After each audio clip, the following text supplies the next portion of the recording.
I think he is. Let's see. Is he here? I'm not seeing him, but we're gonna go live anyway. Yeah, I'm sure he'll sort of jump in. Amber's here. Pauline is here in the face. Yeah. Okay, great. So we're gonna go live at 5 on the dot, and as I was saying, we have a music break. We'll have You're live already. I'm sorry? You're live on YouTube, it says. Oh, I think we're about to be live because I'm seeing live on YouTube on my screen. Oh, I'm seeing that. Oh, I was about to swear. Hold on. Right. So we're live on YouTube, and at 5 o'clock, the video starts playing, and then we will just start. Why are we live so early? No, it's not that early. It's 5 o'clock now. There you go.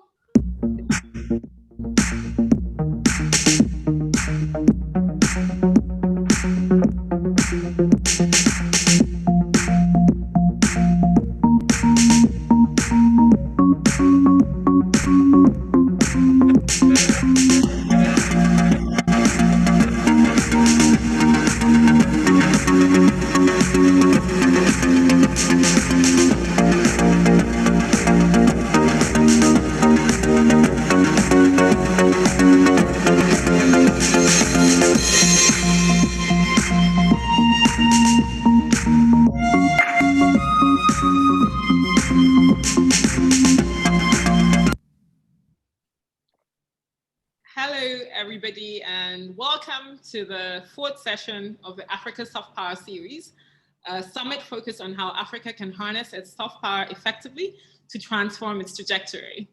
Film is one of the most important tools of soft power, if not the most powerful. Nollywood movies are popular amongst Black people everywhere because they see themselves on the screen. And America is perhaps the greatest country in the world because of what Hollywood has told us.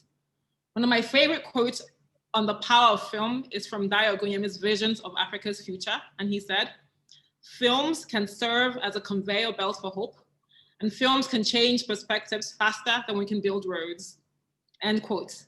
Film is also about money, jobs, trade, and so on. And these are some of what we're gonna be discussing at today's session on the business of film, building a sustainable African industry. Before we start, I want to say a huge thank you to our strategic partners and our media partners. We're deeply grateful. And finally, it gives me great pleasure to introduce Enyi Omeruah, our lead discussant for the day. Enyi is the founder of My Management Company and one of the founding partners of a privately held film and TV development fund, currently in the process of raising financing from local and international investors to develop African IP for a global audience. Before we hand over to Enyi, my co-convener, Obi Asika, will say a few words. Obi. Yes, just wanted to welcome everybody again. I'm really excited about this particular panel. As Nkiru said, I think we've got a great panel of global Africans who are all connected and who can help us dissect this topic to find out how we can build up capacity and tell stories that connect our communities. I think there's so much to learn, and I'm looking forward to it. Welcome, everybody.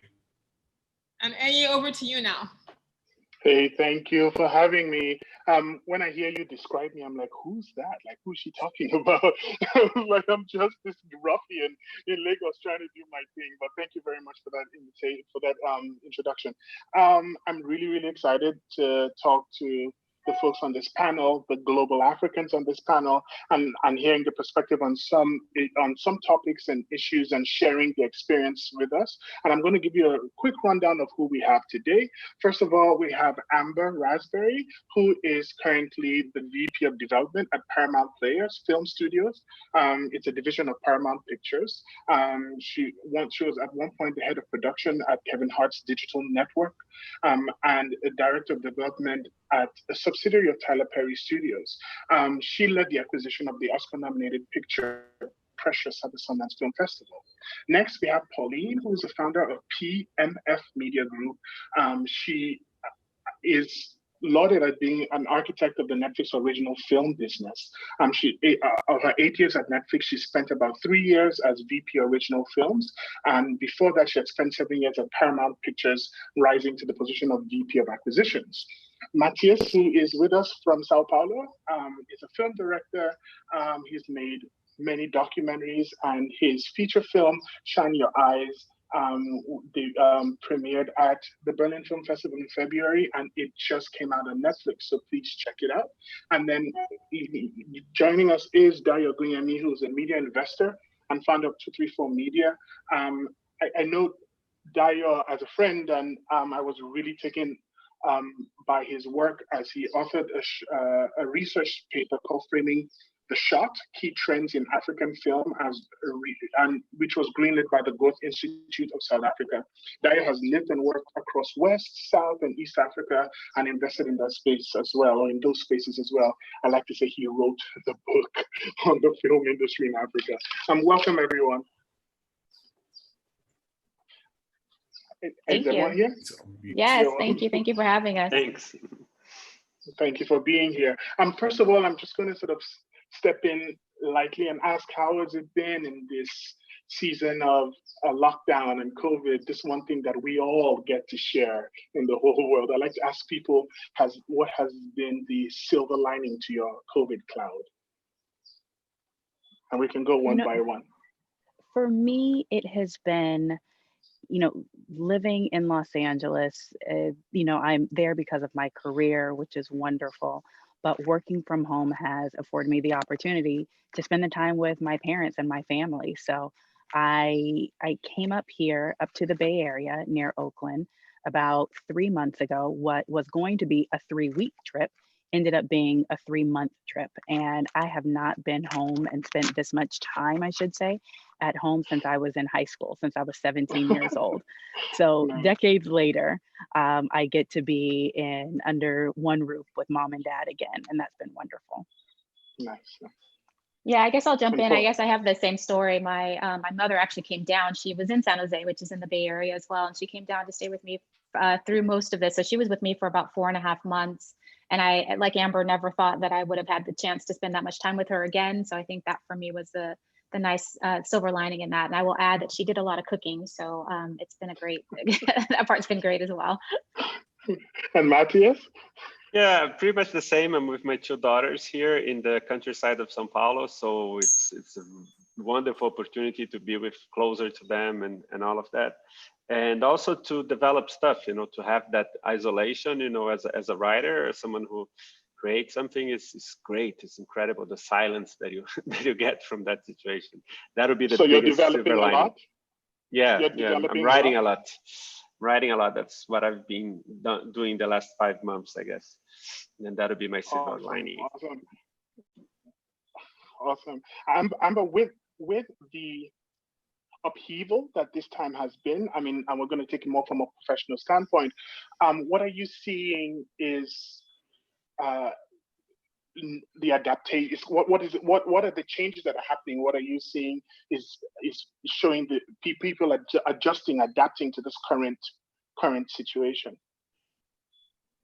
Well, I think like Matias, that is, have creatives, writers, directors have an opportunity to be creative. And for once, the world kind of stood still for everybody to watch movies, to find inspiration, new hobbies. And I, in our pre-call, telling everybody, I got so excited when I found out that Matias was one of the panelists, because I watched Shine Your Eyes a couple of weeks ago, and I never would have had that opportunity, to see it in the theaters. And it was such a beautiful movie. And I think for a lot of us, we have the opportunity to experience films that we haven't before, global films, that we haven't before.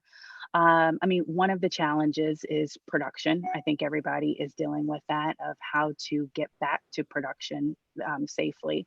But that will actually, a few studios, Universal now with Jurassic Park, they are back into production. Paramount is going back into production very soon.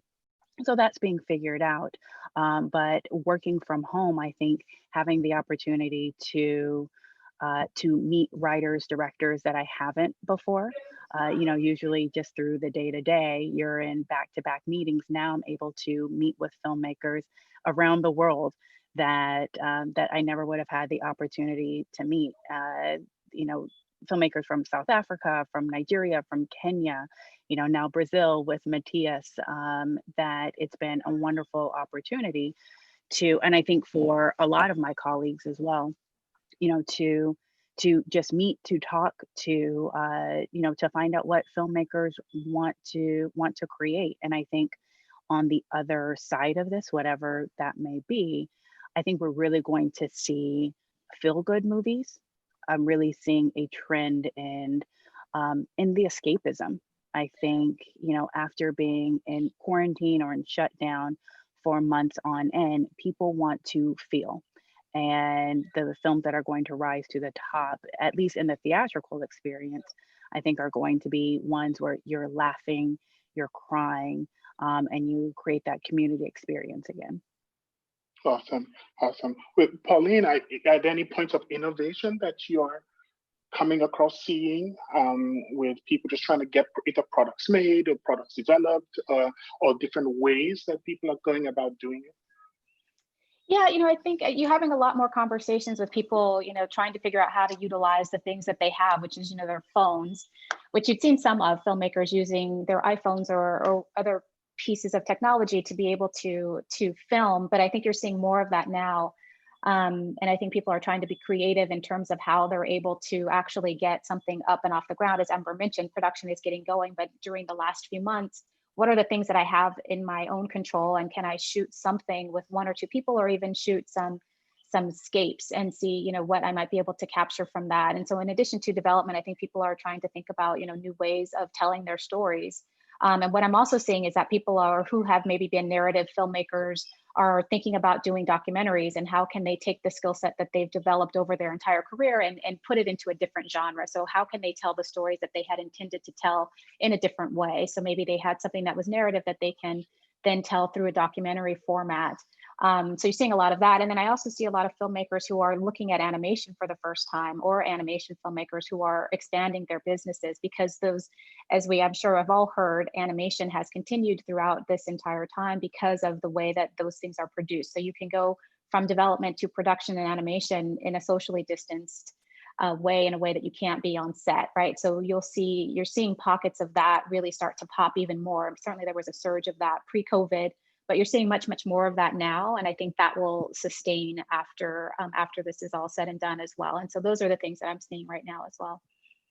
Interesting. I'm hoping that there's some animators out in the ether sort of listening to us in on this broadcast and sort of saying, oh, this conversation, and saying, maybe I should go back and focus on the stories, because animation is historically known to be a little bit more time consuming and difficult. But now that you don't have to deal with people, you can go ahead and tell your stories and make your films happen. Dayo's here. Thanks for joining us. Dayo was asking initially, I was wondering what this time COVID, what has been happening on your end as you're looking to develop things. The general question is, what has been the silver lining to your COVID cloud?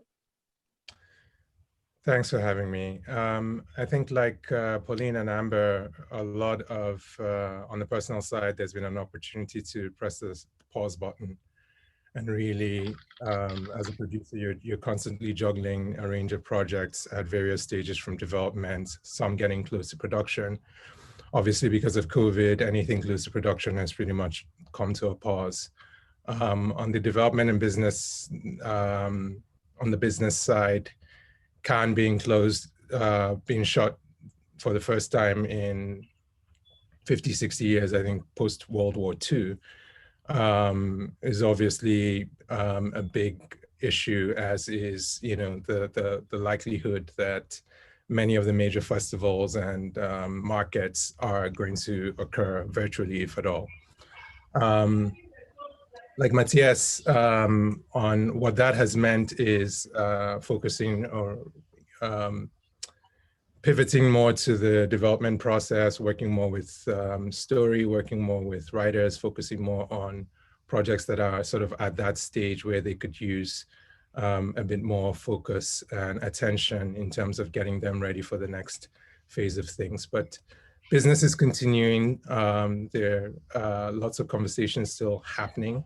And one really interesting thing, you know, putting this in the context of how do we build a sustainable African industry, is that not only are we getting, you know, a lot of the interest in diverse and inclusive films that has sped up since Black Panther, but the George Floyd incident and the Black Lives Matter protest has meant that from a global Black perspective, there is more of, you know, more willingness that I'm seeing on the part of gatekeepers and partners within the mainstream industry to reach out and explore stories that may have been considered, you know, not crucial or not central, even, you know, 6 months ago. And with staying with you, Dayo, you were talking about partners. Are you also then talking to the finance, the production finance and the development finance? Are you having conversations with banks and investors, and what are those conversations like in these times? I mean, absolutely. It's a little bit schizophrenic because, as you know, I do work cross-Atlantic, so both in the US and in several African countries. There, you know, in South Africa, for example, which has been a very popular destination within the African industry because of both the skill sets and the production chops that they have, as well as the incentives. There has been some uncertainty as to whether the current tax credit system is going to continue or be replaced by, you know, soft loans, and that's happening at a point in time where productions have actually ceased.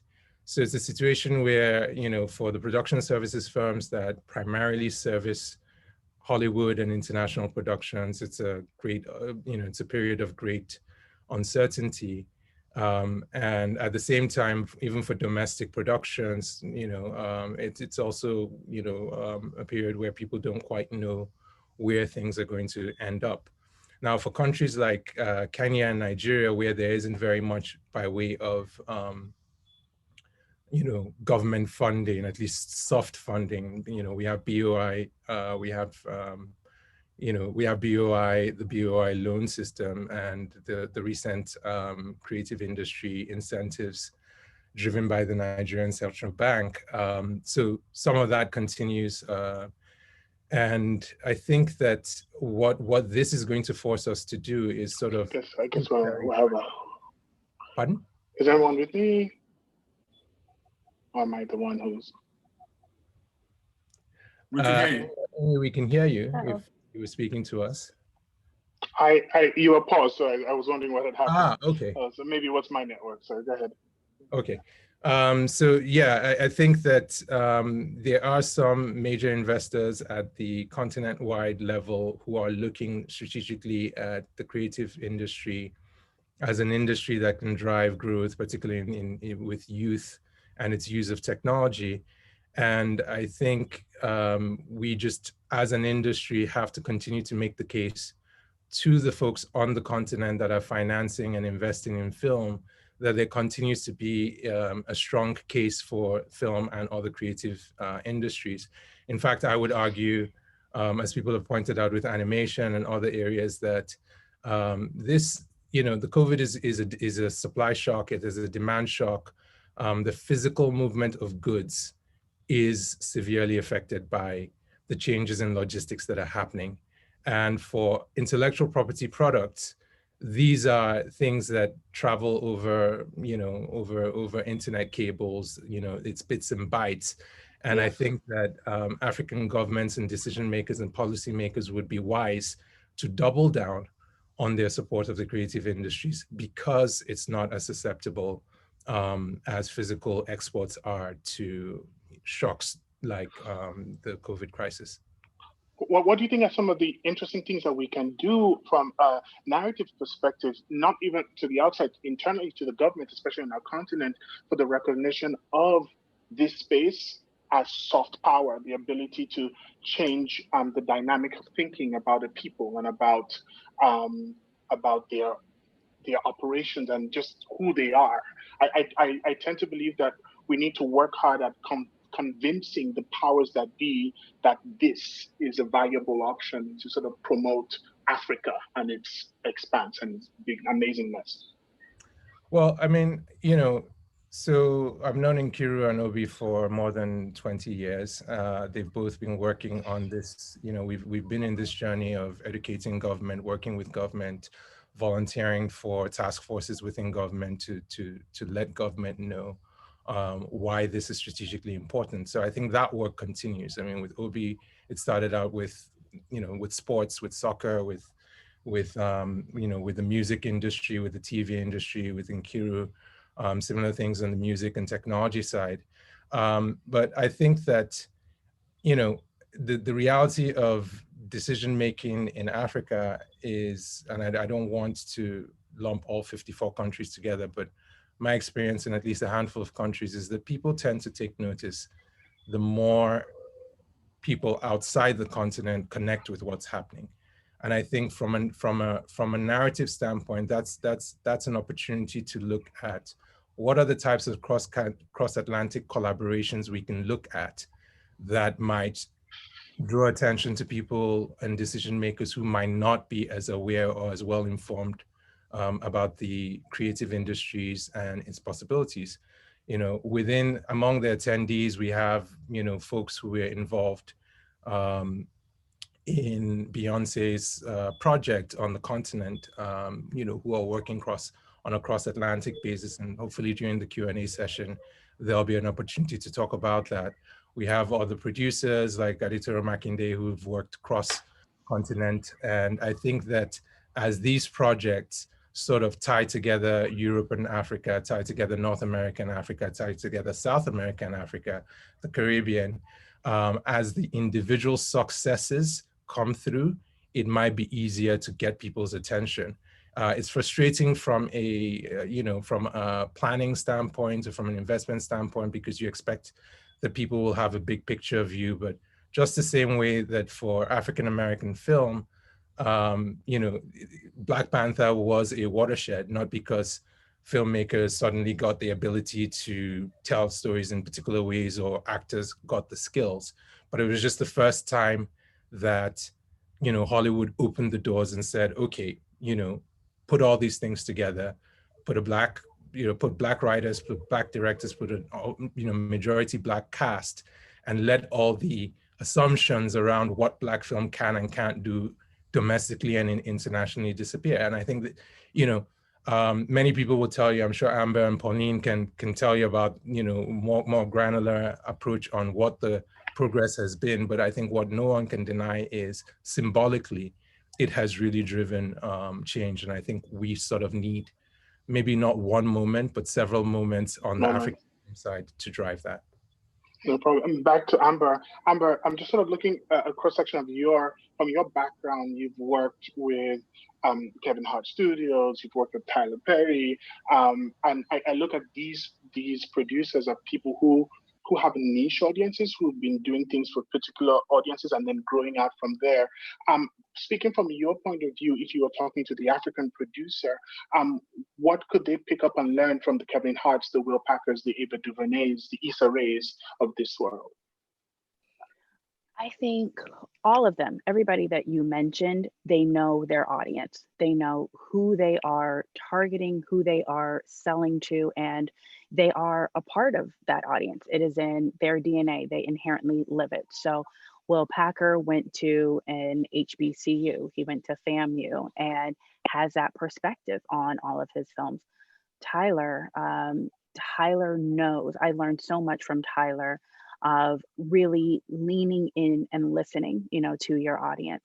And so I think we are seeing, at least in the States, that the Black American experience is not monolithic, that, Issa is very different than Will, different than Ava, and have an opportunity to tell their truth, through storytelling.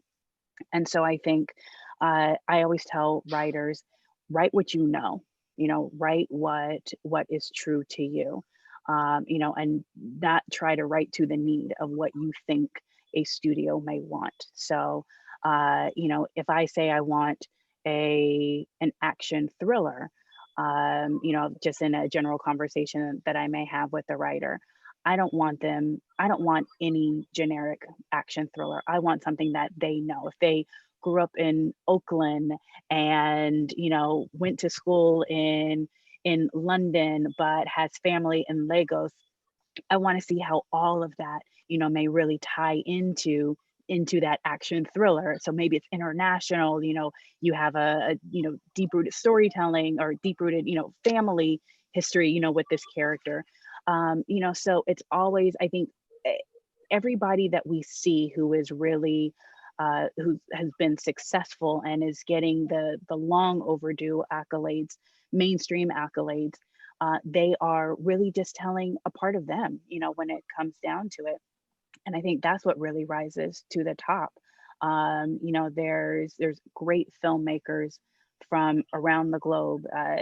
You know, Genevieve Nanji, you know, and what she did with Lionheart, I thought was very beautiful. That it was her experience. You know, not saying that it was a biopic, but you know, she knew the world, she knew the characters, and that, you know, seemed to be very personal for her.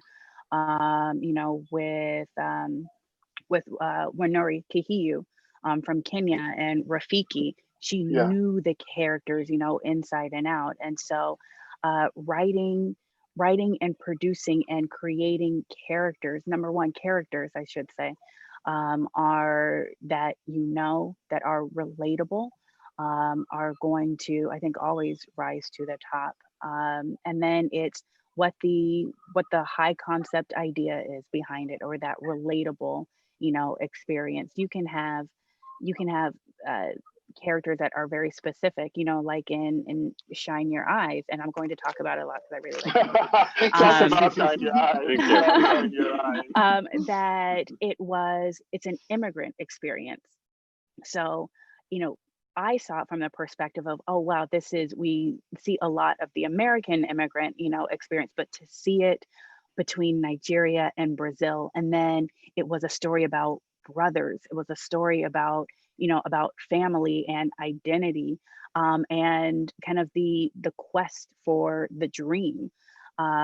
So it was very specific cultural characters. It was Sao Paulo was a character, you know, in itself, but I could relate to it because because I'm a little sister. I know what that is to revere, you know, my sibling, and also seeing it through the Nigerian perspective, seeing a character, you know, who was Black, that traveled, that was international, you know, I related to as well. And so all of that to say, write your truth. That is number one. Write what you know. Awesome. A nice segue to Matias. Matias, yes. I'm interested in finding out. I like to big myself up and say I was there in the beginning of this, but anyway, but I'm interested in find out now that Amber just talked about truth, the idea of collaborating with all the creators you did to make this story about two Nigerian brothers in Sao Paulo, in Igbo, in Portuguese. There's a little bit of Asian languages in there. There's a little bit of Hungarian in there. There's just and then a little bit of English. So all this hodgepodge of languages in this picture. What was the collaboration process like for you? Yeah, and you were in the very beginning, Enyi. I think you were probably one of the first Nigerians to read the script. So, you know, that means a lot. And I'm very touched by what Amber said, because I deeply agree with the desire and the necessity to speak from your own experience. You know, I do feel that even though the characters are very different from who I am and my life experience, they do reflect in a lot of ways my upbringing, my relationship with my brother, and how I sensed my time as an immigrant as well. And in a lot of times, I feel that African or Black Brazilians, or whenever they're portrayed in films or series, there is a kind of a tendency to put them in situations where they're living, you know, hand to mouth, where their subjectivity is very toned down because they have very urgent matters to attend to. And something that was very important for me in China Rise was to let that subjectivity breathe and to give space for that. And something that Dayo said as well about transatlantic collaborations, I'm very interested in that, and that probably one of the biggest incentives to make China Rise was to try to somehow make two different cultures touch each other without having to go through our intermediaries, our historical intermediaries, which are either European or American, you know, and to be able to have that kind of direct relationship with two cultures that have been in relation for a really long time, but always through Europe or through America. And that was something that was deeply important for me in the film. And I think that has a cultural aspect, but also there's an economical and business aspect to it as well, which is severely underdeveloped, you know, and I do feel like it's some place that both Brazilians and Africans and South Americans in general could focus much more than they have done so far. Yeah, I completely agree with you. Just from a statistical position, outside of Nigeria, I think I've read somewhere that the most populous country of Black people outside of Nigeria is Brazil, and so there is a place for to cross economically, creatively, and I think we need to keep exploring that. And for me, I feel like Shine Your Eyes was the beginnings of that, because it's, and please guys, if you're out there, go watch it on Netflix. It's, you know, to sort of have this film come on and it's straight up Igbo coming at you, and it's like, and then there's also people from, I think, Congo in the picture. It just sort of talks about the slice of life in this place that I'd never been to, but I got to see into this city and into this small microcosm of a people and explore that, and it was really great. And I applaud you for that. Pauline, I would be one of the interesting points, I think, when I talk with a lot of my friends and execs in this space, is, do you see any point of crossing, like Matias was talking about, but from Africa with Black Hollywood?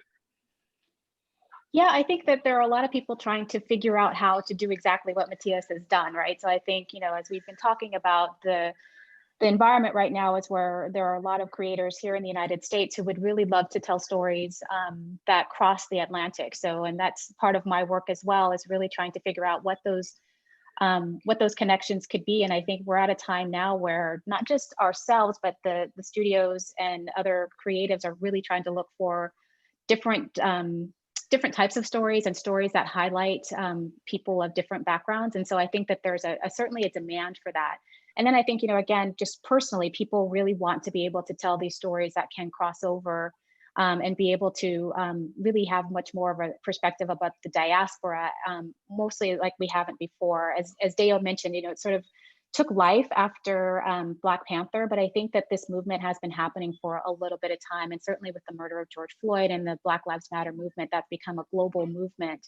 There's certainly much more energy and attention being focused on that particular area right now. I think the question really is, you know, how do you make those connections? And I know that there are a lot of people in the United States, either from a financing perspective or producers who are looking for projects. It's like, how do you do that, right? So where do you start? And I think a lot of people just don't know where to start. You know, how do they find Enyi? How do they find Matias? How do they find other people that they might be able to partner with? And I think for me, that's been the fundamental question that people have. And so, you know, sort of ad hoc making introductions here or there, but I think that there's a real opportunity, sort of as the umbrella of this conversation is, you know, sort of how do we institutionalize and create sustainable opportunities for people to connect? And I think part of that is this public-private partnership that we started to talk about, which is where the government can help with marketing and funding and infrastructure. And then I think it's up to the creatives to really sort of, you know, reach out as well and let it be known that you're there and that you have these opportunities and that you're willing and able to work. And so a lot of the, you know, I think a lot of the opportunity can be met by creating some opportunities for people to figure out how to do it, right? And how to make connections and how to get these projects off the ground. But I think the demand is absolutely there right now. So you're saying the demand is there, is just finding the platform for which people can come and quote unquote talk. I find that creatives the multiple conversations that have to happen, right? I find it's always hard to sort of talk to a creative who, a young man or young woman, African, wherever they are from, they're focused in on the story, they're focused in on how to tell it. And then you ask this young man or young woman, or old man or old woman, whoever they are, to then shift their focus to raise financing. And that's not their forte. They're creatives. How do we sort of effectively build networks so that we're answering all the questions that come into the whole creative space, where the content, the distribution of that content, the financing of that content, the exhibition of it, where is it all going to go? And do that effectively so that we can really bridge the gap, because in this case, Black Hollywood, Black Hollywood, Black America is really interested in this space. They've been coming to Ghana, they've been coming to Lagos, they've been coming to Kenya, they're going to South Africa, they're going to Morocco. So they're experiencing the continent, but how do we then shift it into purposeful endeavor? Yeah, I think it's a fundamental question, but and for me, it's almost two prongs of that, right? So it is developing the ecosystem. And the ecosystem includes agents and managers, and it includes film commissions that can help fund development, and it can help fund production and provide equity financing. And it is, financing entities like banks and other things that can actually give loans and help get projects off the ground. It's these things that need to be built up so that this filmmaker that you're talking about has somewhere to go if they're not an expert at financing, but they can go to a bank and potentially get a loan, or they can go to a film commission and potentially get a development grant. And you can see that this has happened in other territories, right? So the New Zealand Film Commission is probably the most advanced in this, and that film commission does provide development grants. They take equity stakes in film productions, and then they also have a talent pipeline where they help develop talent and get them trained and get them an international platform. Film France has something where it's a coalition of different film commissions from different areas within the country. So there's different models of what I'm talking about in different territories. And I think if we can establish more of this, because I know some of this is happening in Africa as well, and in many of the territories, but if you can establish more of this opportunities for that filmmaker to find the fundamental help that they need. And I will say just one last thing quickly on sort of the infrastructure and the ecosystem around agents and managers. There's certainly US agencies and British agencies that are going into the continent right now and signing up some talent and signing up emerging talent, whether they be writers, directors, or whatever, what have you. And I think that's fantastic. But I do think that there's an opportunity for local management companies and local agencies to also do the same thing, and then to export those opportunities too. So what I see is people coming in, and I think that there's opportunity for everyone there to grow that ecosystem. So I'm going to stay with you for one more question. Yes, please go ahead, Amber. I wholeheartedly agree with Pauline, and I think as we are having more conversations about the diaspora, it's really, I don't want to put the American hegemony on it, that the American ideal and how we make movies is the only way. I'm really a believer in, if you build it, they will come. And so creating the movie, there are fellowships, there are grants in the US, and abroad that can help finance if even a short film. And so making the most dynamic short film that doesn't have to be a feature, $1 million or even $100,000 feature, coming out the gate, but a very impactful short film, and being able to tell a story in 6 minutes, 10 minutes. I still pay attention to that. I know Hollywood, still pays attention to that. And then you have a much easier bridge in terms of distribution, as well, because now with social media, it's made the world smaller. So you can post, you can put on YouTube, on your Instagram, and it's shareable. And those are creating conversations, as well. So I don't think it necessarily always has to be through the Hollywood system, but really creating creating your calling card in a way, creating your piece that is going to get the attention of others and have them come to you as well. Awesome. Awesome. Thank you very much for adding that. Pauline, I was going to say, because you come from the Netflix family, I was wondering what your thoughts were with their sort of move here on the continent, South Africa, and now they're in West Africa, and I think they're in North Africa as well. As they spread across the continent, what do you see them as a plus and minus? What are the pros and cons of the situation? How do you see them sort of shifting the environment? Yeah, I think for me, it feels exciting, and I know that when they invest, they are investing in the talent that's in the territory. And so that's an exciting thing, right? And then they're bringing those stories to global audiences. So they're reaching their, almost 300 million subscribers around the world. So I think that it's really important, it's an important perspective to have, and it's an important partner to have in this, because it can bring in that attention to the content itself. But then I also think that Netflix, just based on the business itself, will help with the infrastructure, right? So they'll help to increase the internet connectivity. They'll help with the payments infrastructure, and they'll help with other things that can lift all boats with respect to other parts of commerce, but then with respect to other parts of, or other opportunities within distribution as well. And so I think it's great from a content perspective, and I think it's great from an infrastructure perspective. And I think that anything that helps to elevate the marketplace for film and television is also a great thing. I think the downside, if there is one, I think what I hear a lot, excuse me, from filmmakers in the territory is that they're a little frustrated with the license fees that they might be getting, and that there's might be some opportunity for the monetary aspect of this to increase over time. And I think that that's true. I think that what happens when you have a single buyer is that they set the market rates, right? And so what I hope and what I anticipate happening, and what you can start to see, is that there will be other players coming into the market, and that will create competition, right? And so, as Dayo was saying, supply and demand, with the demand increasing from other players like Netflix, then you'll start to see the marketplace increase in terms of the license fees that are being paid for these projects as well. But I think Netflix being in and setting the benchmark and setting the floor for what will be a much bigger marketplace, I think is very exciting. Awesome. Dayo has a question. Dayo, I see you raising your hand. Yeah, just to pick up on that point, Pisayam Osigwe is on, I believe, among the attendees, and the experience that's happening now with sort of large companies coming in, and the expectations around them were similar expectations to what we had when Africa Magic was being set up in 2004, 2005. And what we have seen, rather than things being lifted up, is a bit of a race to the bottom. And yes, there have been improvements in production quality. There have been certainly a range of opportunities opened up. But I think that with folks like Mildred, Okwo, with many of the folks who are filmmakers on the continent, working filmmakers on the continent, the reality has been very different.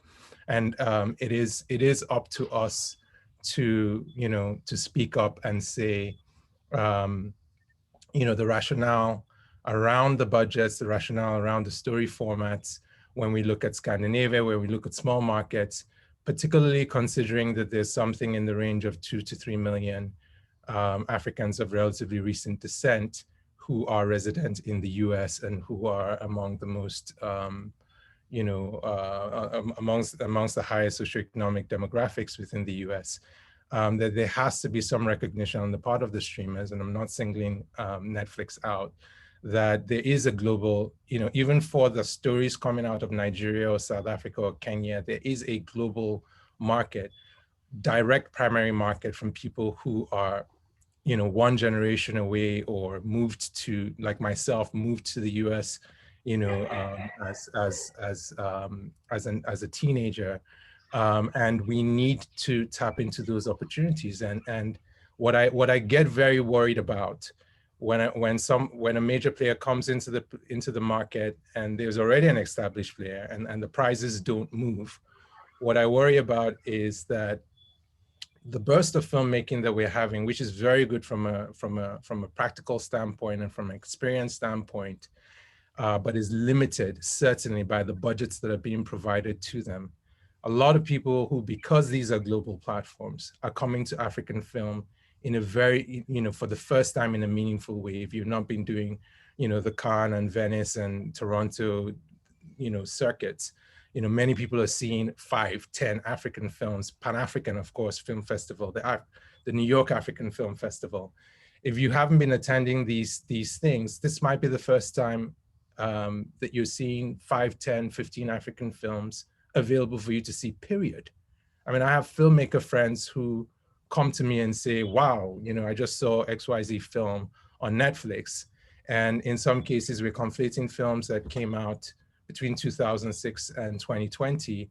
And because they've all appeared in the 2-year period, people's idea is that this is what is coming out of Africa now. And what we need to be careful about is those budget limitations and how that affects story, how that affects the filmmaking process, doesn't end up being a de facto standard for what African film is or can be. And this is not just a theoretical issue. This is something very similar happened with the Africa Writers Series with Heinemann in the 60s and 70s. And we see that over a period of, for a good 30 years, it took the Ben Okris and the Chimamandas and, the Chigozie Obiomas, and, it took a new generation to come out before the idea that like an African novel could be anything other than like a 200-page book. It took that long before that idea was eviscerated.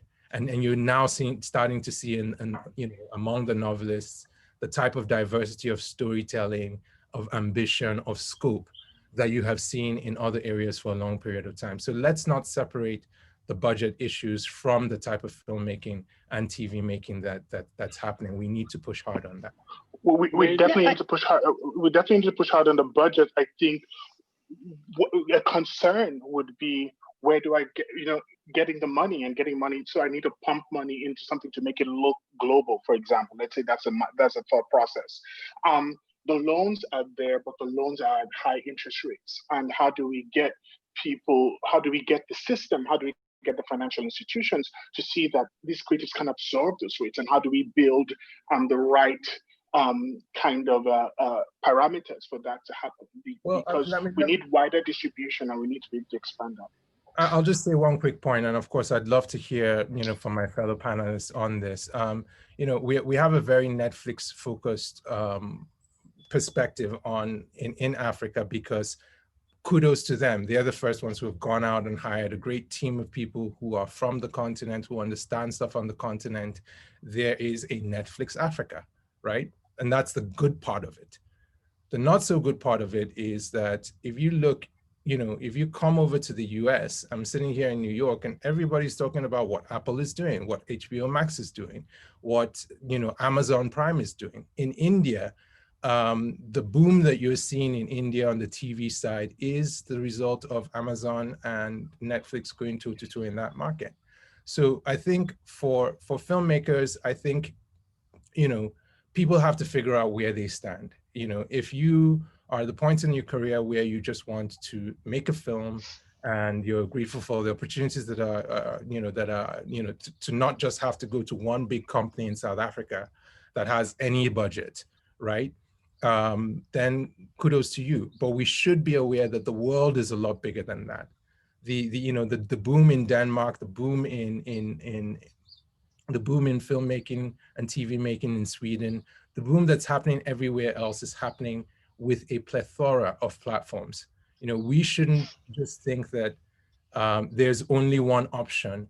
That's not the world we're in now. And we're seeing on the music side, we're seeing how the diversity of players and collaborators is really lifting up the industry, and we need to see something similar. We cannot be moved from a one major player, market to being a duopoly. That's not what's going to move us ahead. And I think, again, to the points that Amber, Pauline, and Matias have said about connecting those dots, building those relationships, moving those projects through, having that ambition around what can be accomplished, that's what we need to see. And I completely agree with you. Sorry, if I could, Matias, if I could just really quickly just respond. Yeah. You know, so I agree with you. I think that Netflix can't create the market, right? So when you talk about a marketplace, and certainly a vibrant marketplace, you need more than one buyer. You need more than two buyers, because it is the competition for the content that is going to create the value for the filmmakers.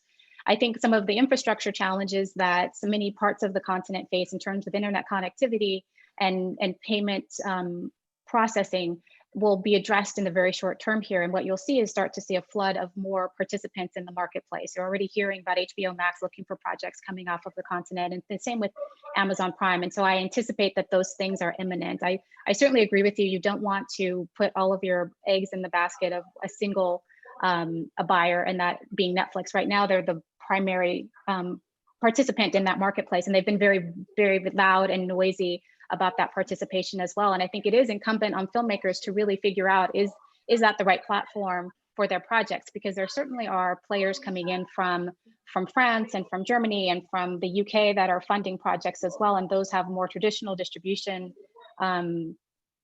schemes, you know, theatrical and additional windows after that as well. And so I think that I completely agree with you that the marketplace needs to be far more vibrant. And I think that there's a lot of opportunity that will come as the ecosystem continues to grow and develop as well. But I think these things kind of need to happen in concerts. And I think it's up to filmmakers to be really diligent about, you know, where they see their projects and who's going to best protect their vision of the project and the distribution of that as well. So I think we're in agreement on that. Sorry, Matias, I didn't mean to cut you off. No, you said pretty much what I was intended to say. And also, Dayo, I feel maybe I can offer a parallel here, because Brazil was one of the first places that Netflix opened outside the US.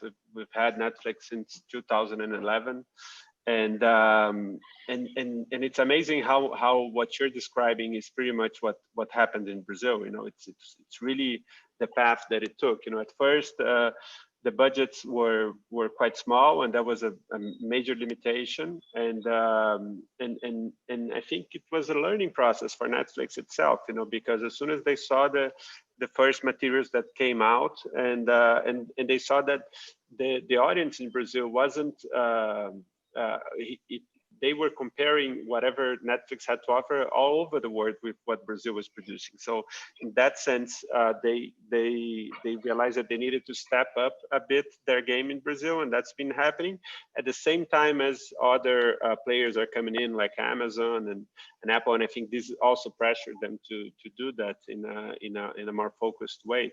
And the series that really happened in Brazil, at least, specifically one of them that I want to mention called 3%, which is a sci-fi series, weirdly enough, about social inequality, about what poor people would go through to raise up, you know, socially, which is an extremely Brazilian topic in a lot of ways. You know, it has a lot to do with our culture, with things that shape our worldview. And this is exactly the kind of series that worked outside Brazil, and that people saw it all over, and it really communicated to a wider audience. I think in the first trimester after it was released was the non-English series that was more watched in the US, Netflix. And I think that also goes back to a previous point you made about talking about something that extremely local in a globalized way, in a way that would communicate with a wider audience, but at the same time get something from your own country's vision of the world in that production somehow. Thank you, Matias. And also just going back, because I know the folks at Netflix are not just here only to license projects. I hear they've been greenlighting other things too. So there's going to be an interesting buzz around the space as people are probably producing at budget rates that they've never produced at before. So it's, I guess, going to spur a certain level of excellence, I hope. And just going back to the question about financing, I was just sitting here thinking that there are some companies that are starting to rethink that in Africa.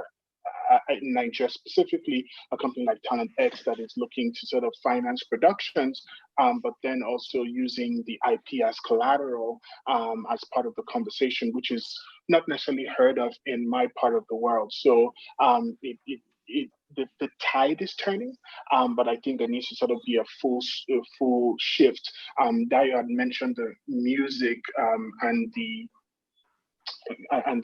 the options now, because what I think what has happened and what should continue to happen is we build it and then they will come and there will be some attraction, but we also have to make sure we negotiate the right deals for ourselves so that we're all holding on to something at the end of the day. I'm really loving the way that the conversation is going. Matias, I wanted to come back to you because I feel that your market is parallel to most of Africa. I wanted to talk to you about what does capacity building training, what do you think needs to happen in spaces like ours in order to sort of step up the game so that we're churning out young men and women who are able to fill in the places that need in this creative ecosystem?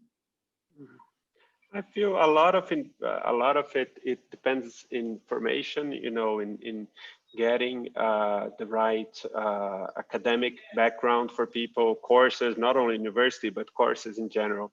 I think are very important to create a lively and diverse professional class around filmmaking. At least it was for the Brazilian experience, and I think it is in most places. But more than anything, Brazil had a very different growth than what we're discussing here, because it was very much based in government support. We had this very strong and focused system for grants that the Brazilian government stipulated more than 20 years ago. And that kind of went through several different presidents who were both left and right, from all different types of parties, and they realized that that was important, and not only important, culturally, because it's us telling our story and contributing to the world story in general, but also economically, it's a big employment opportunity for a lot of Brazilians now.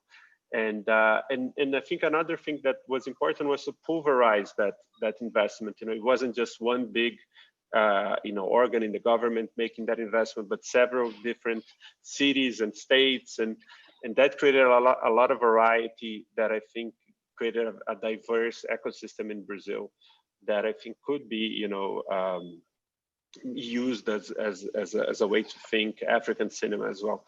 Now this is all under threat. We have a very authoritarian government right now, and it's been and it hasn't been a couple of good years for us, but before that I think it had a lot of growth in that sense. Awesome, thank you very much. I think we're nearing the part where we probably have to include questions from our Q&A section. I'm going to go through. There's a question here about how do you professionalize the industry? The creative side is amazing, but how do we ensure young Africans are getting the skill sets that would allow them to sell themselves, manage their rights, and sell their content? Dayo, would you have anything to sort of contribute to that question?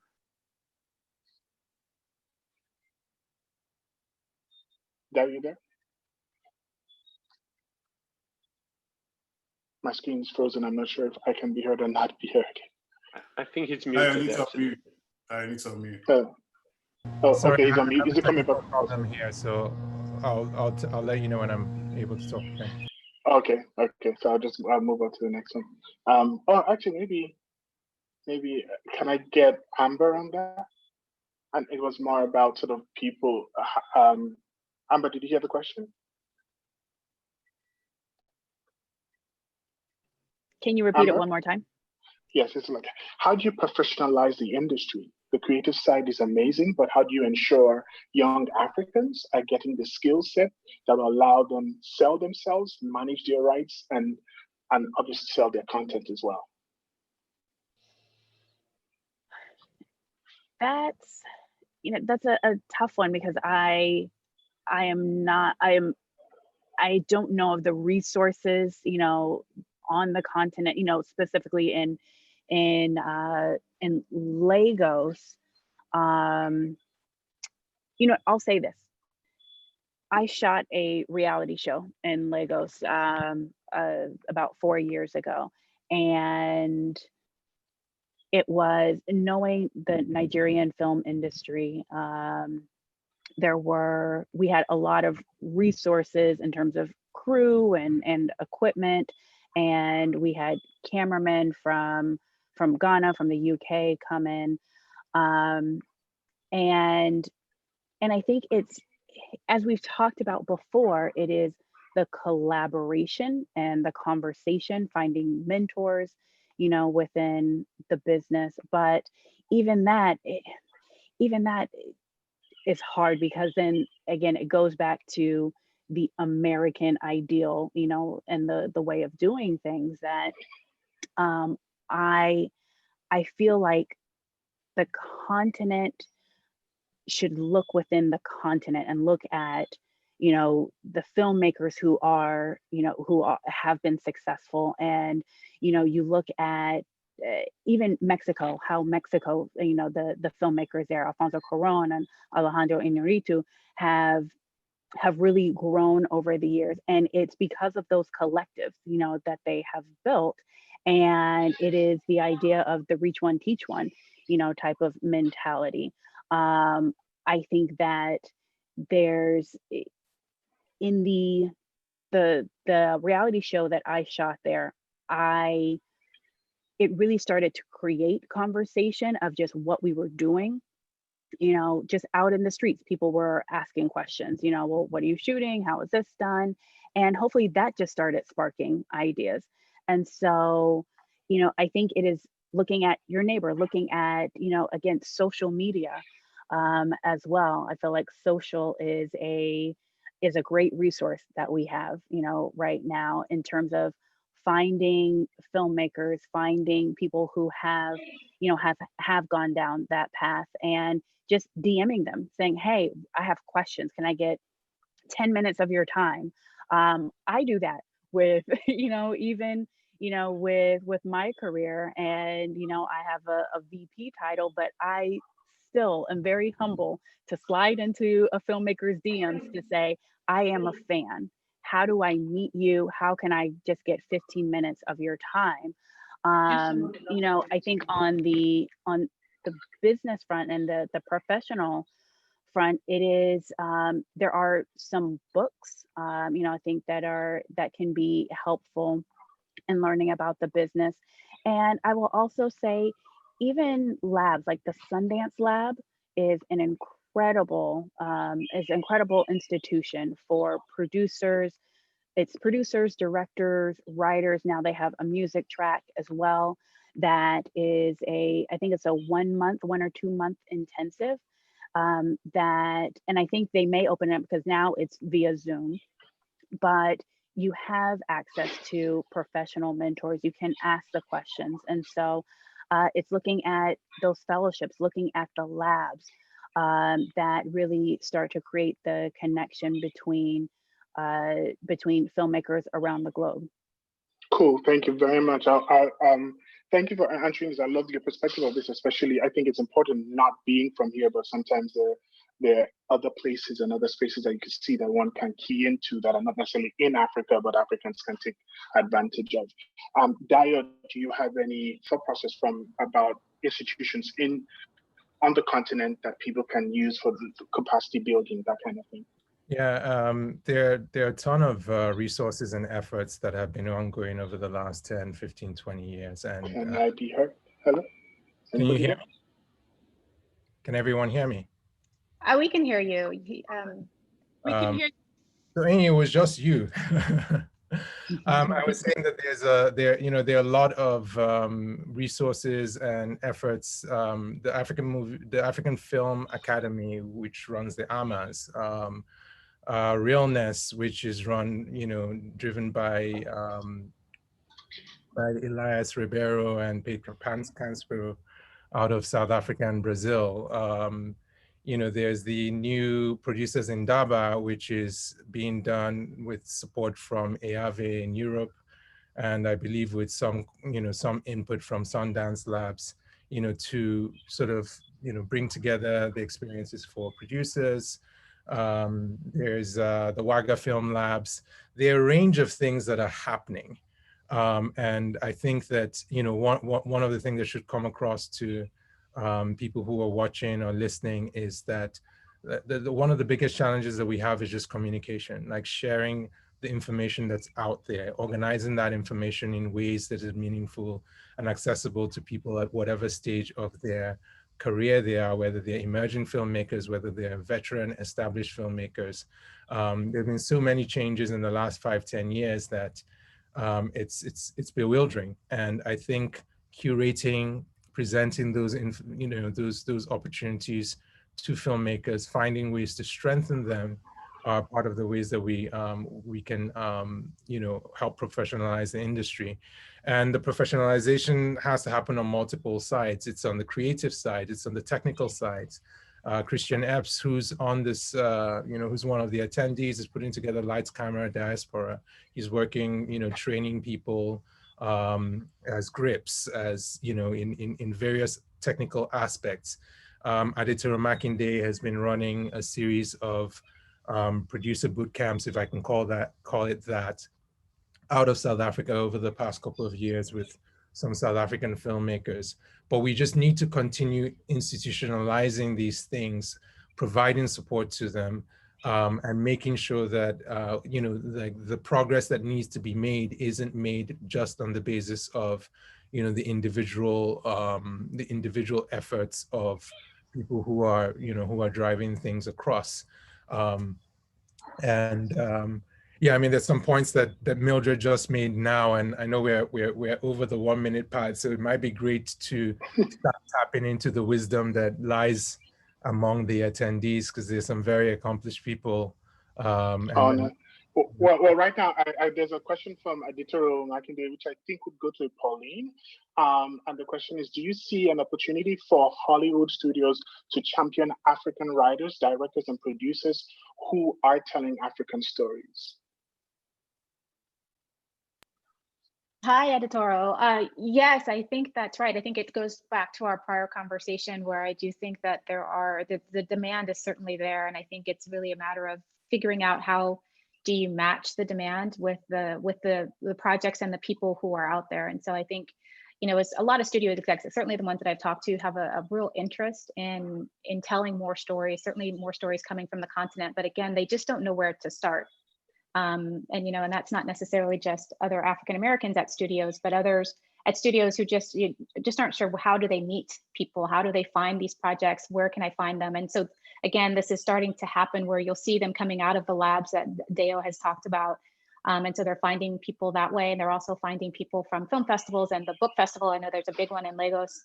But there needs to be, I think, if we can, as Dayo had suggested, figure out a way to have a real comprehensive opportunity for people to figure out where to find this information and how to connect with people. And I think that that's the real answer there. But again, back to my point is, I do think that can happen, and I think now is a really great time for that to happen. I think that all eyes are on this in this moment, and it's really up to us to kind of take advantage of this moment.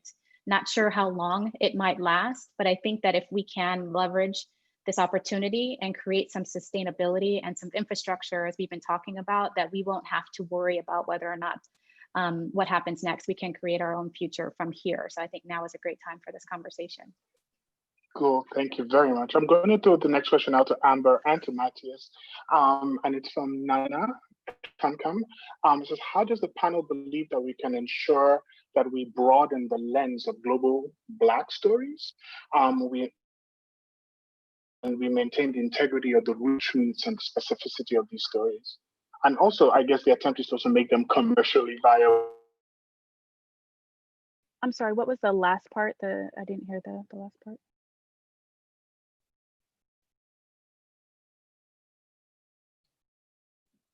I think no. Enyi's frozen. Yeah. I'll look in the chat. Was it in the chat? Viable. I think the question was about commercially viable and opening up the stories. I think that goes back to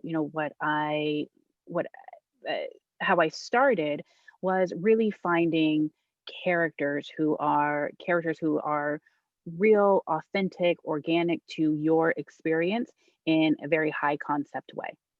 And so high concept meaning what is succinct in a 1 or 2 sentence log line. So we know, I'm thinking of an example of a high concept. So like The Hangover is a prime example of high concept. Group of guys at a bachelor party, get drunk, pass out and need to find their friend the next day. You know exactly what that is, you know. But you have these colorful characters, you know, within that. There's no reason why we can't find that kind of hangover, just an ensemble, you know, with African characters, with, you know, characters who are very localized, but in a very high concept way. And that creates that relatability factor. What are those human emotions that, regardless of where you are in the world, that you see yourself in? So, you know, many people have had the debaucherous, you know, nights, and, you know, the funny story to tell afterwards. Or many people, everybody knows the idea of love, family, you know, and loss. And so it's finding some of that basic human connection, you know, within those stories that I think that can really expand it. Really, my philosophy is always laugh, cry, be scared. I think if you have one of those, and that's what's doing well. Edgy comedies are doing well. Genre films, i.e., you know, thrillers, horrors, you know, are doing very well. You know, and then you have mostly in the more emotional kind of that cry factor is the YA films, where the hormones are already heightened, you know, during, you know, being a teenager at 15 years old, you know, and so you just kind of lean into that, you know, a little bit more. So, you know, I think we see a lot of it with Seriously Single, you know, that is a very relatable idea, that just happened to have, you know, these characters. 50, I think Mo Abudu's 50 is extremely relatable. Women of a certain age, and how you are dealing with family, how you are dealing with, you know, with relationships and aging. And so I think it's looking at the concept, looking at films that have done well in their international marketplace, and looking at and seeing what those structures are. Reading scripts, there's a lot of scripts online as well that you can read now. Finding your favorite movie, reading the script, you know, seeing what the construct is, and, you know, taking some cues from there on how to structure your story. Yeah, I really like what Amber said, you know, mainly about how character development and how it relates to concept is essential to create attachment, and to create what the audience is going to feel while watching the film. At the same time, also about those primal feelings, you know, of laughing, of being afraid, you know, I think that has a lot to do with why we see films, why we enjoy films. I want to add that I think the idea of commercially viable and commercially successful has been really mutated by VOD and by our current, you know, globalized society. So nowadays you can have a certain interest, and you might be the only one on your block or in your city who are interested in that kind of thing. But if a lot of people all together in the world, they don't need to be in the same city, they don't even need to be in the same continent, have a specific interest and a specific desire for that kind of narrative, it is viable nowadays, which wouldn't be, you know, 20 or 30 years ago. And that's something that I feel we should keep in mind while thinking about those things.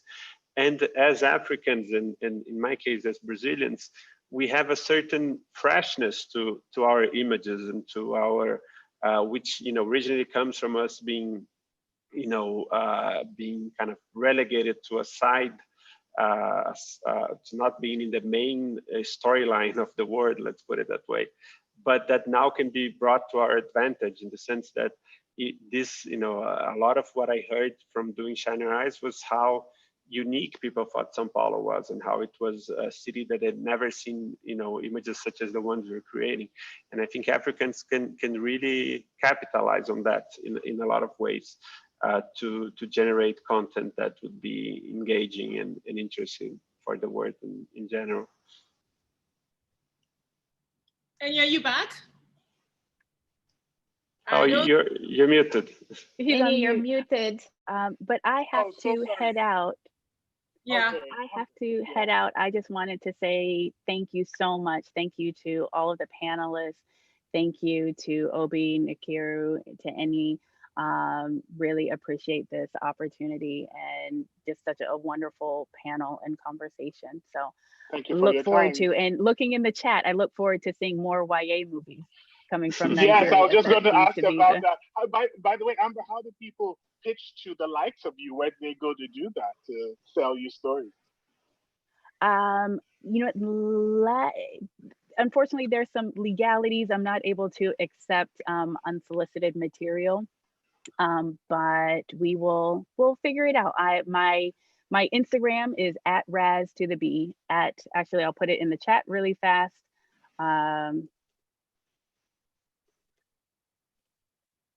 And so actually that just, I think just went to the panelists, but if the panelists can put that out wide, you can reach me there. Awesome. Thank you very much. Have a great day. Thank you. Thank you. Take care. And Matias, funny enough, I was bringing the YA question to you just because you're in Brazil. But but I think that finding places of commonality, and I think when I hear YA, I think of what has been happening in the music space. So where and Obi will stand up for me here, or whatever it is. Like if you look at a big star like Rihanna is listening to a Burna Boy, or Beyonce is listening to Burna Boy, or David O is on the Billboard charts. And I think using music as a place where even a huge market, a Black market like in Brazil and one in Africa, can kind of find ways to tell stories that are young, of the now, and sitting on beds like music could be a great way to collaborate and expand out markets. I was talking to a friend of mine, Chino Keke, who told me at a point, a big African artist like Mr. Easy, on the back end of his YouTube, the big numbers come from first the US and then the Londons of this world, but third and fourth and fifth is usually Brazil for different videos of his. So people from your part of the world are paying attention, and I think there's a place for conversations to happen.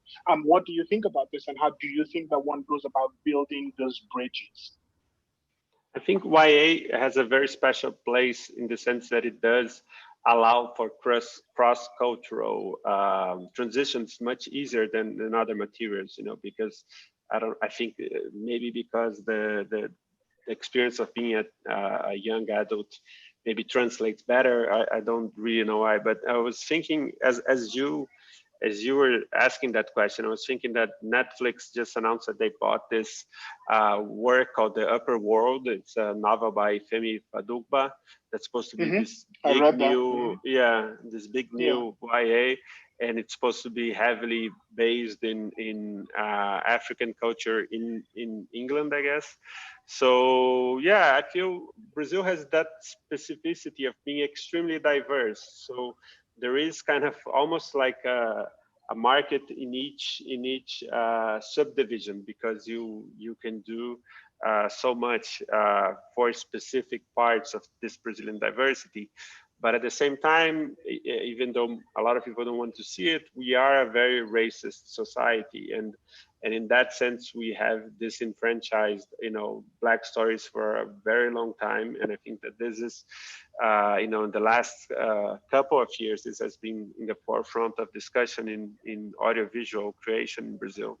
And I think that a lot of interesting things are coming out, you know, a lot of interesting Black Brazilian directors and people who are very much involved with telling Black stories. And if Brazil is able to gather that potential to talk to its own diversity, I think it would also be able to talk to the world's diversity, and that's objective. I think most people should do here, and it's very similar to Africa in that sense, I guess. Interesting. I'm going to bring in Obi here. He had something to say about the YA space, and I think he had a question to ask. Yeah, I have my classic question, and now that I've got Matias on the call, I've got my director too. So we were talking about it before we got on air. We've got Pauline on the call as well to make the deal. So my deal is this: can we make a trilogy around the Yoruba gods, Shango? I'm very upset that Shango has been abandoned in Lagos with 100 million Yoruba people behind him, and he's already been reinvented in Brazil, which I think is a great thing. and in Haiti and in Cuba. And I know Pauline's listening to me, and Django in the Black American mythology is actually derivative from Shango as well. So I'm just saying, I mean, this is a global god that I feel should be comparative to what Marvel and anybody else is doing. How can we make this happen? Obi, there's several. Pitch. There's like. Dive in, man. Of course, over the last 10 years in various. We've been on this, man. I think in terms of Brazil, we were just talking before we were on air, Obi, how amazing the source material for Yoruba mythology is, and that's something that has been tried out in not so successful Brazilian films, but I think there's a huge potential there because it's exactly, it's very similar mythology that we have in Brazil through Candomblé and Umbanda and all these African Brazilian religions to the original source of it, which is a Yoruba culture in Nigeria. And I think I agree with you. That has the same potential as a superhero comic or something like that. It just needs the right treatment and the right way to bring that to the forefront of world culture somehow. Pauline's our money person. Pauline, what do you think? Yeah, no, like it sounds exciting. I think anytime you're talking about superheroes and anything originating from something that's got, we'll call pre-sold awareness, it's got really great elements from a financing perspective. It sounds like Dayo, as he was chiming in, there might be some competing projects that we'll have to figure out as well. But I think conceptually, it sounds fantastic, right? So that's great.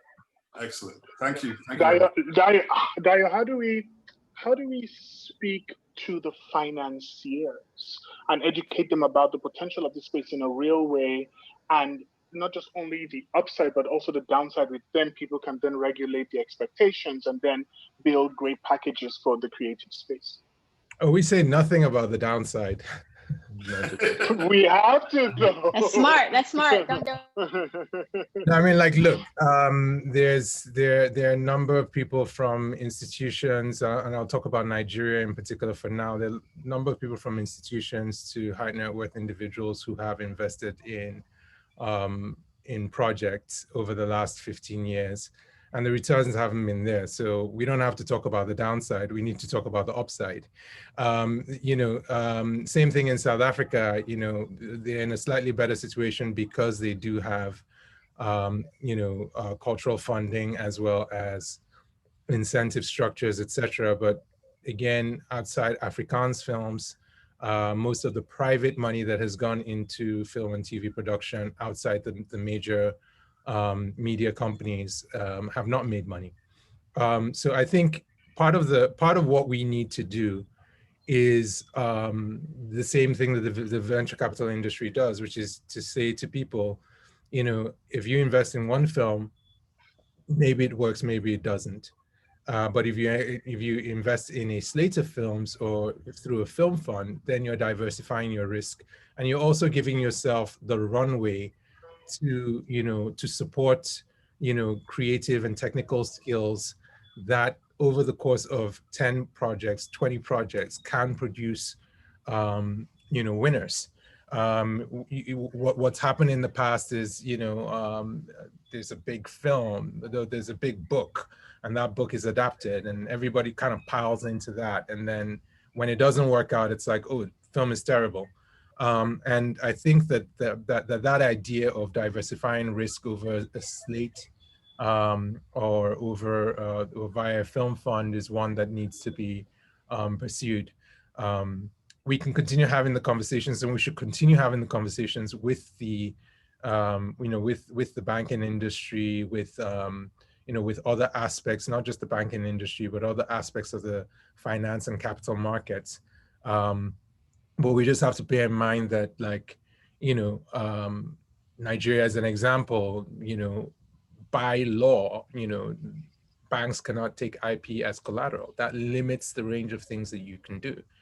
Something that the thematic working group that OB chairs is working on, and that several other efforts over the last 10 years have pursued. So I think we just have to continue moving things to a point where people see the upside and don't see it theoretically, but see results. And I think that's why I'm excited about this moment and what it means in terms of the diversity of outlets and platforms that African stories can end up meeting the market and generating revenue that creates that confidence, for people to invest. There's nothing that's going to say put your money in film than Obi and Nkiru put money in something and made 5 times their money, and everybody like that's what we need to see. We need to see successes. There's a question from Moses. He's from Kampala, I think, and if I'm going to sort of just shorten what he's asking for, a place where critics reside, where people talk about the different films that cut across continents. So you can talk about things like Atlantique, or you're talking about different kinds of projects. Like, is there one place where people can go learn about the different projects across the continent and find films that they could look that are either in pre-production that investors can even go and say, oh, what is being made? What should I be looking to invest in? Who is part of the ecosystem for certain projects? Are there places like that people can go to? I think in part that was part of the idea that the Goethe Institute and the German Foreign Office were looking to do with Mokolo. But the challenge with I think in asking the question, you sort of answer it. It's like it's something that it would be a public good if it existed and was well run and well equipped and was up to date. But it's, the part of the reason I think you don't see something like that existing is how do you monetize it? It's by definition something that is beneficial, primarily benefits the people who use it. And I guess that question around how do we fund critical infrastructure, or how do we fund stuff from training to education to clearinghouses, information clearinghouses, when the films themselves, the TV productions themselves, people are struggling to get them funded. So it's a really critical opportunity. I don't know where the Mokolo project is right now. I think there was a reboot of it, and I think that again we need to push some of the governments and institutions on the continent. And I'm looking at, Afrexim, who are looking at creative sector stuff, AFC, who, who has spoken with the CEO about opportunities in the space, AFDB, the UNECA. These organizations kind of need to step up and support some of these things, which, while not generating revenue in themselves, are just critical to market functioning well. I'll give you an example. One of the problems that we had, and then talking about Pisa Yamosigwe and I, who were doing Corporate Nigeria Meets the Film Industry, almost 20 years ago, is that investors like the story and then they're like, where's the data? And that's the reason why we did the Framing the Short report. Is that like it's very hard to find, like if you want to do stuff in the US, there's like 15, 20 reports that are free. I'm not even talking about the paid reports where you can find out here's what's going on in the industry, here's where things stand. India has had, India has had a long-standing film and TV report that comes out annually, with a trade group in that industry. And these gaps, these information gaps are really, they don't cost relative to the value that they would generate, they don't cost a lot of money, but it's a public good and somebody has to fund it. Somebody just has to do it. So when we can get around to understanding collectively what these things mean and plugging the gaps, the information gaps that exist, then we can, move forward on the creative side and the business side. Can I just add to that, Enyi, because I think that's an important, important point, because the data also supports the marketplace, right? So if you think about how the industry values a particular piece of content, whether it be a film or a television series, they're looking at comps. How has this other thing performed and how have the returns been on this other piece of content. If that information doesn't exist, or if it's not easily accessible, then they have no point of reference, right? So then at which point they're sort of creating the marketplace themselves. There's no reference points, there's no boundaries. And so I think that having that kind of information and that kind of infrastructure, whether it be ratings or market data, consumption data, transactional data, all of those things inform the marketplace. And so to the extent that you have more of that information more widely available, you can create a more robust marketplace, and you can get higher valuations on projects, generally speaking. So I think it's a really critical piece of the puzzle that should be solved. And I agree also that, you know, it's not going to necessarily make money, but it is for the public good, and it is for the benefit of everyone in the territory and everybody in the region. So I think it's one of those things where if you can look at it from that perspective, then I think that, you know, everybody wins when that happens. I mean, I know what the effect of Dayo's report did for me. It just completely changed the way I thought about the space, especially theatrical.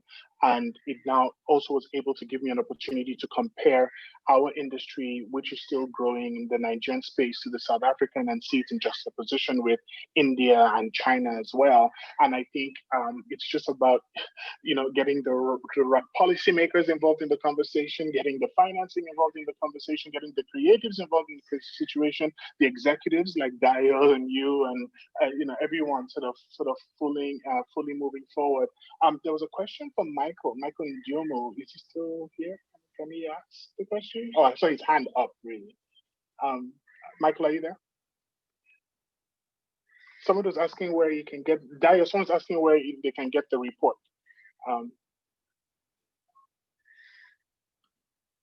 Dayo, are you mute? I'm going to share the name of the report, and then I'll put a link on there as well.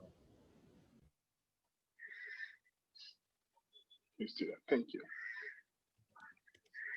So yeah, so I think we've hit an hour and a half. I think the conversation. Do I keep going, Nkiru, or where are we at this point? Are we going to get shut off? We're out of time. I see your sign. We're out of time.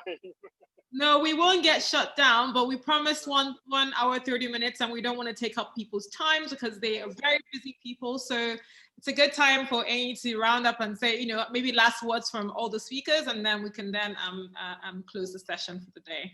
No problem. Thank you very much to everyone who's spoken here. Thank you to Amber who stopped by.